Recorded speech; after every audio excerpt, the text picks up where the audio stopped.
ભુજના ward number 11 માં આવેલ ઓધો રેસિડેન્સી 1 માં પાણીની વિકટ સમસ્યા સર્જાઈ છે। નગરપાલિકા દ્વારા સોસાયટીમાં 4 થી 5 દિવસે પાણીનું વિતરણ કરવામાં આવે છે, જેના કારણે સોસાયટીના રહેવાસીઓને પાણીની તકલીફ ભોગવવી પડી રહી છે। શહેરના અનેક વિસ્તારોમાં એકાંતરે પાણીનું વિતરણ કરવામાં આવે છે, ત્યારે ઓધવ રેસિડેન્સીમાં પણ એકાંતરે પાણી આપવા માટે ઓધવ સેવા ટ્રસ્ટ દ્વારા નગરપાલિકાના ચીફ ઓફિસર અને હોદ્દેદારોને આવેદનપત્ર પાઠવવામાં આવ્યું હતું। આ ઉપરાંત સોસાયટીમાં તાજેતરમાં સીસી રોડ બન્યો છે।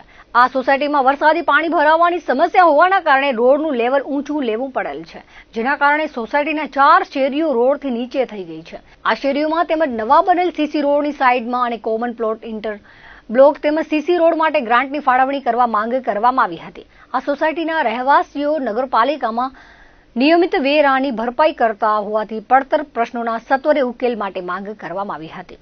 નગરપાલિકાના પ્રમુખ રશ્મિબેન સોલંકીએ તમામ પ્રશ્નોના વેળાસર ઉકેલની ખાતરી આપી હતી। આ પ્રસંગે ઓધો સેવા ટ્રસ્ટના પ્રમુખ, ઉપપ્રમુખ, મહામંત્રી ઉપરાંત સોસાયટીના રહેવાસીઓ મોટી સંખ્યામાં હાજર રહ્યા હતા। પાણીના પ્રશ્નો આવ્યા હતા।